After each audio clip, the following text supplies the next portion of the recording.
all human beings want to be remembered. You know, we're not here forever. And we're only here as long as people remember our names and our stories. But archaeology is special because even if those stories and those names go away, their physical presence on the earth has left something. You know, that tells us something, and it's really personal about them. And it's a way of immortalizing people. I love my town. I love my people. You know, the salt of the earth sorts of people. We have people who would give the shirt off their back if you needed it.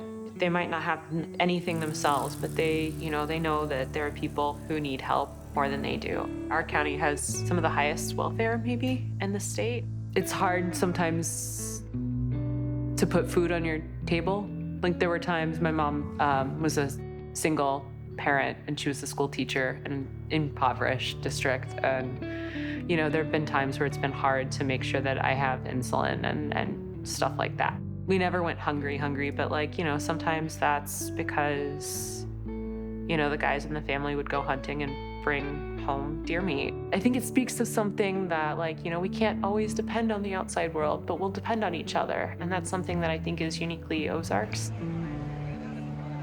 One of my favorite memories when you were a kid, Fort Laramie, and you we're all back here, and you stand up there with the guide, and you're walking side by side with her down through the fort area.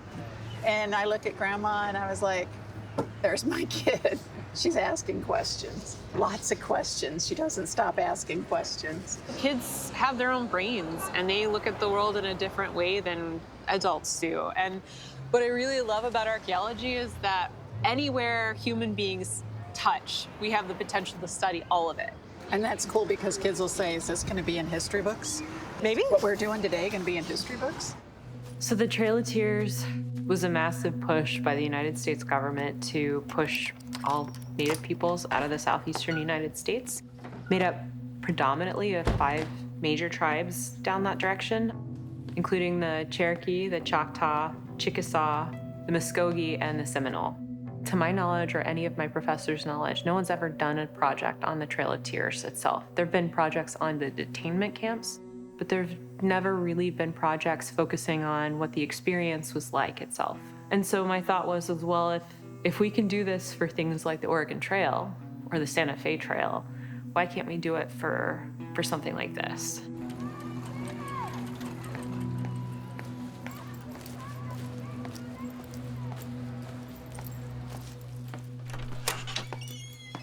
Hi, Evan. How are you? I'm okay. How are you? Good. Here for more research? Yes, sir. Okay.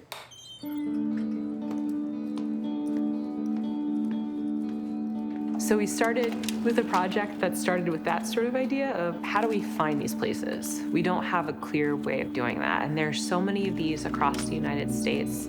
Missouri alone, we have the most miles of the Trail of Tears. We have over 600 miles. There are only a few of these sites that are known. We don't know where they're stopping every day. Trying to figure out ways to find those places so that we can protect them from things like roadwork or cell towers going in or, you know, cities expanding. These are non-renewable resources. These are graves. These are, you know, encampments that speak to a really important time in our history that need to be preserved as much as we can. We're looking for houses, we're looking for prairies, we're looking for farmsteads, we're looking for riverways that may have changed over time. Steelville was formed in 1835. The first group of Cherokee came through in 37, 2 years later. So the way they set up Steelville tells us something about how they may have been looking at starting off here, but also engaging with other people who may be traveling through. Also looking at these things tells us something about what the Cherokee experience would have been like as they came through. We know that these are the streets that would have been here, that we know that they would have had buildings here, but we don't, you know, we make assumptions looking at Main Street today, but that's not how things have always looked. And so this gives us hints into that, which is kind of important. You know, it gives us a snapshot into a world that no longer strictly exists the way it did before.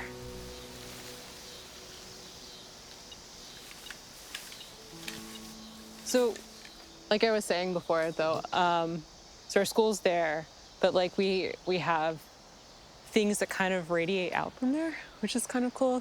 So if you look at the topography of the land, you can see where it really dips. I think that's the edge of where we've got people. So pattern of life, obviously you see how it's condensed here, but it extends. And then there was something right there too. Yeah. Yeah. So, and what I think is going on here, I think this is our schoolhouse. I think this might be an encampment, but I think some of our schoolhouse has probably been dragged with tractors and stuff too. It would be really nice to excavate, but until our tribal folks are more comfortable with the idea of it, we won't be doing that, so. You know, we started off with the stuff that would be non-invasive, stuff that wouldn't hurt anything. It was taking pictures sort of thing. We started with drones, then we moved to magnetometry, which is fancy tools that send rays into the earth and look at things. It'll print out, you know, shapes and blobs and stuff, and then you gotta try and make sense of the blobs that you're seeing. We've looked using metal detectors, looking for patterns. We'd intended initially to shovel test at least some of these to see if we could look at them objects. Understandably, the Cherokee were not super okay with that. I won't ever be able to put myself in their shoes because I'm not Cherokee. I'm not living in the 19th century. Whole generations weren't born because of this. It has long-lasting and profound effects, and they're effects that I think the Cherokee and the other groups that were affected by it are still feeling today.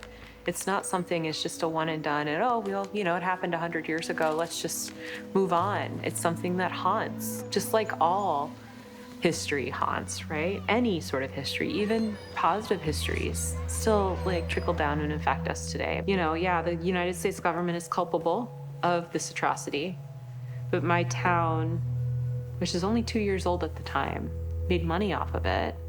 Does that make our people good or bad? It eats you because there's nothing that you can do about it. You know, there's no way that you can change it. It happened, it's done. But, you know, there's something rewarding and something, I think, sort of like a quiet activism that you can have by just turning the flashlight on to the problem and showing that, no, this wasn't okay. And so I think that archaeology has a particular place in the world and trying to remind people that we've done this. Nothing is new under the sun, and we don't want to go back to that. We want to do better.